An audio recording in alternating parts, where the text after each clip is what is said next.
Good morning, students. Hope you are learning well. Uh, we were discussing about pronouns and the kinds of pronouns, in which we have discussed about personal pronouns and possessive pronouns.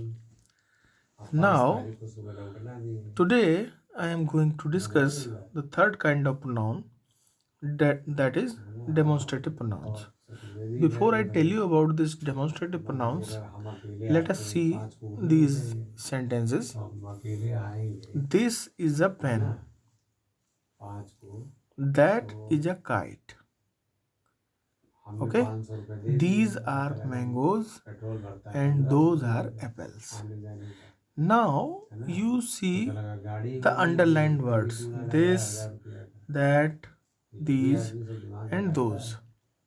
These words, this, that, these, these are known as demonstrative pronouns. And so we can say that demonstrative pronouns point to some particular object or objects.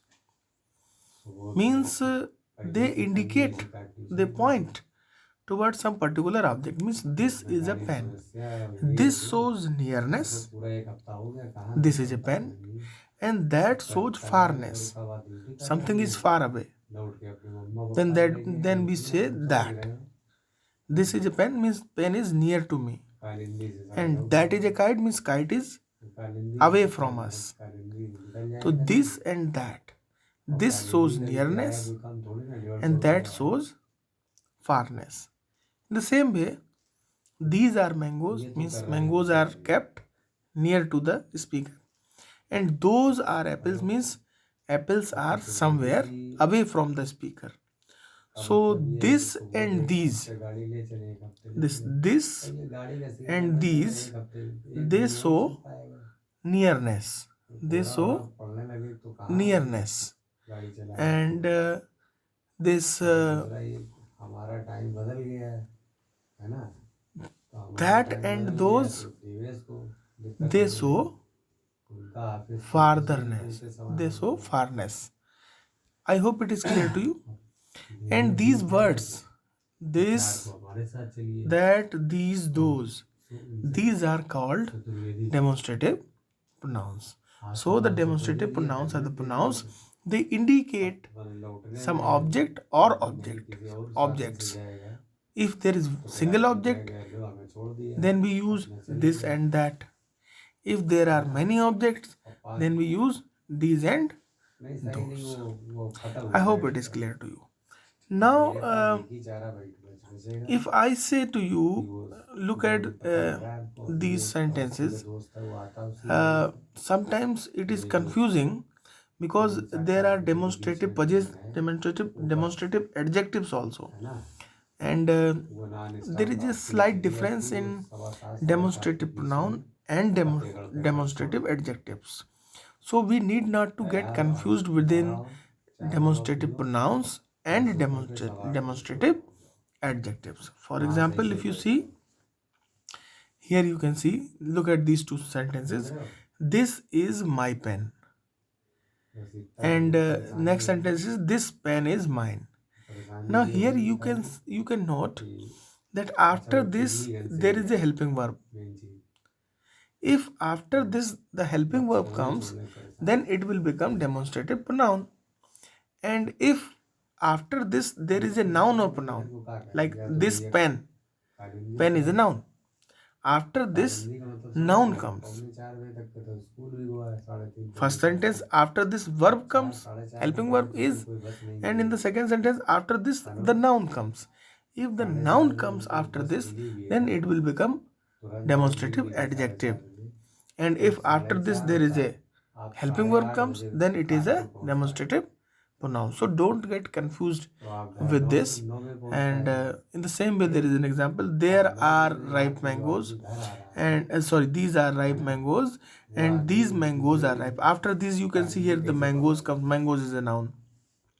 If the noun comes after this, that, these, those, then it will become demonstrative adjective. And if a helping verb comes after this, that, these, those, helping verb come, then it will become demonstrative pronoun. Helping verb after this, that, these, those, pronoun, demonstrative pronoun. Noun after this, that, these, those, then it will become demonstrative adjective. I hope this difference is clear to you. So in this way, we can easily differentiate between this, that, these, those, because this, that, these, those, they are both. They are used as demonstrative pronouns as well as demonstrative adjectives. They are used as both. But how to differentiate? If after this there is a helping verb comes, then it will become demonstrative pronoun. And if after this a noun or pronoun comes, then it will become a demonstrative adjective. I hope it is clear to you. So in this way, the demonstrative pronouns are now clear to you. Now we move to the another kind of pronouns, that is relative pronouns. That is what? Relative pronouns. What are the relative pronouns? Now look at these sentences. What is this written? This is the girl who won the race. Now look at the word who. What the who comes for what? This is the girl. For this girl who comes. Okay. So now look at the next sentence.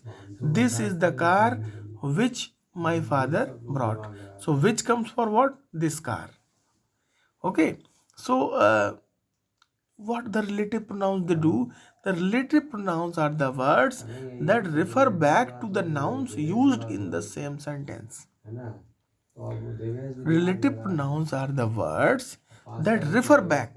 They come back. Means this is the girl who. And who is referring to what? The noun that is referred in the same sentence earlier. Like who is telling you about the girl that is given in the first part of the sentence, who won the race. So this who comes for that girl. In this way, we can easily understand that like these are the books, and this if it is a male or female, then we use who or whom. This is the girl who won the race. This is the boy whom the teacher beat. This is the boy whom the class teacher appreciated. Understanding? Who and whom, they come for persons, and which and that they comes for things. Like this is the car which my father bought, and these are the books that he studied. So this and that and which, they come for things, and who and whom, they come for what? They come for who and whom, they come for persons. So in this way, these are the relative pronouns. I hope it is clear to you. So we can easily understand it that the relative pronouns are the words that refer back to the nouns used in the same sentence. They refer to the noun used in the same sentence. For example, who, which, that, whom, which, that, whom for persons, and which, that for things. Like this is the man. For man, what we use? Who or whom I met in the park. Okay. And this is the pen. This is the pen that was lost. This is the pen that was lost. And this is the key which was found. This is the key which was found. So which and that for things, and who and whom for persons. I hope these relative pronouns are clear to you. Now we move to the next kind of the sentence. Today we will finish all the kinds of the sentences, and then you will solve the exercises related with these kinds of pronouns. And the last kind of pronoun, it is a reflexive pronoun. Now look at the sentences. What the sentence is written? I did the homework myself. Myself is related to I. I means myself. In the same way, she packed the box herself. Herself means the same she herself. So, in this way, when doer and the receiver of the action are the same, there we use reflexive pronouns. When the doer is I and receiver is myself, both are the same. So in this way, these are called reflexive pronouns. Here is a chart I made for you. For first person pronouns, I, the reflexive pronoun, it will be myself. For we, it will be ourselves. You need to keep in mind, ourself is not there, it is ourselves. If we makes a v is plural, and for plural, if the ending word is f, then we use ves.